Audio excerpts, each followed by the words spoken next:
السلام علیکم ورحمۃ اللہ وبرکاتہ۔ میرے پیارے آقا علیہ الصلاۃ والتسلیم کے پیارے دیوانوں، خاتون جنت حضرت فاطمۃ الزہرا رضی اللہ تعالیٰ عنہا کی کنیزوں، سچی حکایات کے 35ویں ایپیسوڈ میں ہم آپ کا استقبال کرتے ہیں۔ ہم اور آپ سچی حکایات کے تیسرے باب میں انبیاء علیہم السلام کے تعلق سے حکایات سماعت کر رہے ہیں۔ ہم نے پچھلے ایپیسوڈ میں سیدنا یوسف علیہ السلام کے تعلق سے یہ سنا کہ کس طرح سے آپ کے 11 بھائیوں نے آپ سے حسد کی بنیاد سازش کی، آپ کو مارا پیٹا اور کنویں میں لے جا کر ڈال دیا۔ آئیے آگے بڑھنے سے پہلے حضور اکرم صلی اللہ علیہ وسلم کی بارگاہ میں ہدیہ غلامی پیش کر لیں۔ الصلاۃ والسلام علیک یا رسول اللہ، الصلاۃ والسلام علیک یا حبیب اللہ، الصلاۃ والسلام علیک یا نبی اللہ، وعلی آلک واصحابک یا نور اللہ صلی اللہ تعالی علیہ وسلم۔ حکایت نمبر 101، روشن قمیض۔ حضرت یوسف علیہ السلام کو جب ان کے بھائیوں نے ایک بڑے گہرے کنویں میں پھینکا تو جبرائیل علیہ السلام کو حکم الہی ہوا، اے جبرائیل، سدرۃ المنتہا سے اسی وقت پرواز کرو، یوسف کو کنویں کی تہہ تک پہنچنے سے پہلے پہلے اپنے پروں پر اٹھا لو، بڑے اہتمام سے اس پتھر پر جو کنویں میں ایک طرف رکھا ہے اس پر بیٹھا دو۔ چنانچہ جبرائیل علیہ السلام لمحے بھر میں وہاں پہنچے اور حضرت یوسف علیہ السلام کو اپنے پروں پر لے کر آرام کے ساتھ اس پتھر پر بیٹھا دیا۔ پھر وہ قمیض ابراہیم جو آپ کے گلے میں آپ کے والد یعقوب علیہ السلام نے بطور تعویذ ڈالی تھی، اس تعویذ کو کھول کر آپ کو پہنا دیا، اس سے اندھیرے کنویں میں روشنی پیدا ہو گئی۔ سبق: حضرت ابراہیم علیہ السلام کی قمیض مبارک سے اگر اندھیرے کنویں میں روشنی پیدا ہو گئی، ایک پیغمبر کی قمیض بھی نور ہے، تو سید الانبیاء جناب محمد رسول اللہ صلی اللہ علیہ وسلم کیوں نور علی نور نہیں؟ آپ کے وجود نور سے کیوں تاریک دنیا روشن نہ ہو؟ حکایت نمبر 102، جال سازی۔ برادران یوسف علیہ السلام نے حضرت یوسف علیہ السلام کو ایک گہرے کنویں میں پھینک دیا، اپنے گمان میں انہیں مار ڈالا۔ پھر آپ کی قمیض مبارک جو کنویں میں پھینکنے کے وقت ان کے بدن سے انہوں نے اتاری تھی، اس کو ایک بکرے کے خون میں رنگ کر ساتھ لے لیا اور واپس آئے۔ جب مکان کے قریب پہنچے تو رونا شروع کر دیا۔ حضرت یعقوب علیہ السلام نے ان کو اس حال میں دیکھا تو پوچھا، میرے فرزند کیا ہوا؟ یوسف کہاں ہیں؟ وہ روتے ہوئے بولے، ابا جان، ہم آپس میں ایک دوسرے سے دوڑ کرتے تھے کہ کون آگے نکل جاتا ہے۔ اس دوڑ میں ہم سب بہت دور نکل گئے تھے۔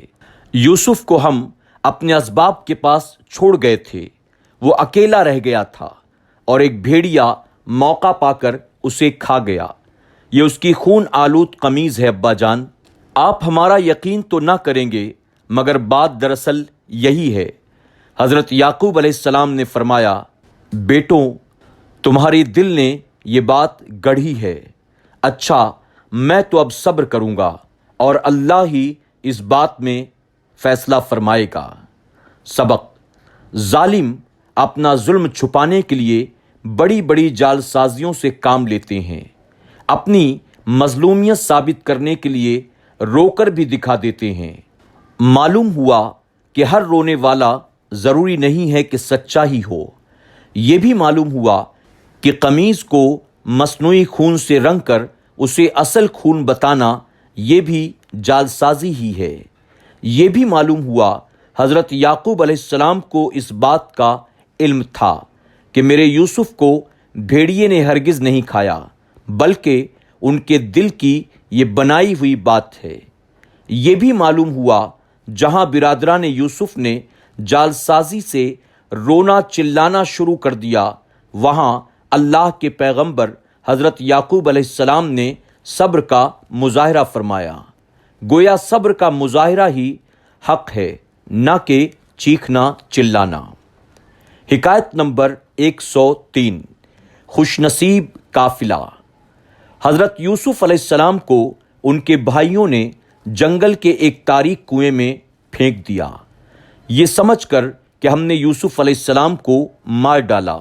وہ واپس چلے گئے، مگر اللہ تعالیٰ نے حضرت یوسف علیہ السلام کو کنویں میں محفوظ رکھا۔ 3 دن تک آپ اس کنویں میں رہے۔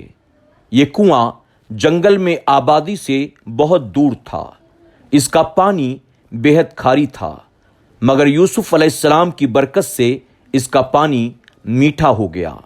ایک دن وہاں سے ایک قافلہ گزرا۔ یہ قافلہ مدین سے مصر کی طرف جا رہا تھا۔ یہ قافلے والے اس کنویں کے قریب اترے تو انہوں نے اس کنویں پر ایک آدمی کو بھیجا تاکہ وہ اس سے پانی کھینچ کر لائے۔ اس نے کنویں میں اپنا ڈول ڈالا تو یوسف علیہ السلام نے وہ ڈول پکڑ لیا۔ آپ اس میں لٹک گئے۔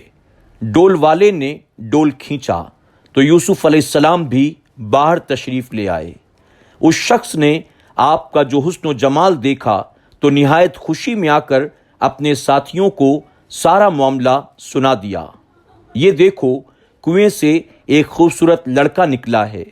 حضرت یوسف علیہ السلام کے بھائی جو جنگل میں اپنی بکریاں چراتے تھے، آج جو انہوں نے یوسف علیہ السلام کو کنویں میں نہ دیکھا تو ان کی تلاش میں نکلے۔ تلاش کرتے کرتے قافلے میں پہنچے۔ وہاں انہوں نے یوسف علیہ السلام کو دیکھا تو سالار قافلہ سے کہا کہ یہ غلام ہے، ہمارے پاس سے بھاگ کر آیا ہے، کسی کام کا نہیں ہے، نافرمان ہے، اگر خریدو تو ہم اسے سستا بیچ دیں گے، پھر اسے کہیں اتنی دور لے جانا کہ اس کی خبر بھی ہمارے سننے میں کبھی نہ آئے۔ یوسف علیہ السلام ان کے خوف سے خاموش رہے۔ پھر آپ کے بھائیوں نے آپ کو قافلے والوں کے ہاتھ چند کھوٹے داموں میں بیچ دیا، اور قافلے والے آپ کو خرید کر اپنے ساتھ مصر لے گئے۔ سبق: جسے اللہ رکھے اسے کون چکھے۔ زمانہ لاکھ برا چاہے مگر وہی ہوتا ہے جو منظور خدا ہوتا ہے۔ یہ بھی معلوم ہوا کہ اللہ والوں کی برکت سے کھارا پانی بھی میٹھا ہو جاتا ہے۔ سبحان اللہ، سبحان اللہ، سبحان اللہ۔ میرے پیارے آقا علیہ الصلاۃ والتسلیم کے پیردیوانوں، خاتون جنت حضرت فاطمۃ الزہرا رضی اللہ تعالیٰ کی کنیزوں، آج کے ایپیسوڈ میں ہم نے سیدنا یوسف علیہ السلام کے تعلق سے 2 حکایات سماعت کی۔ اللہ تبارک تعالیٰ ہمیں ہماری قیامت تک آنے والی تمام نسلوں کو انبیاء علیہم السلام سے، اولیاء اکرام سے، صحابہ اکرام سے، اہل بیت اطہار سے سچی پکی محبت عطا فرمائے، اور اپنے محبوب جناب محمد الرسول اللہ صلی اللہ علیہ وسلم کی محبت میں اللہ ہمیں زندگی اور موت نصیب فرمائے۔ انشاءاللہ اگلے ایپیسوڈ کے ساتھ کل پھر ہماری اور آپ کی ملاقات ہوگی۔ اپنا خیال رکھیں، ہمیں بھی اپنی دعاؤں میں یاد رکھیں۔ السلام علیکم ورحمۃ اللہ وبرکاتہ۔ سچی حکایات کے تمام ایپیسوڈز کو سننے کے لیے YouTube پر SDI آڈیو پر ضرور وزٹ کریں، سبسکرائب کریں، بیل آئیکن پر کلک کریں اور اپنے دوست احباب کے ساتھ ضرور SDI آڈیو کو شیئر کریں۔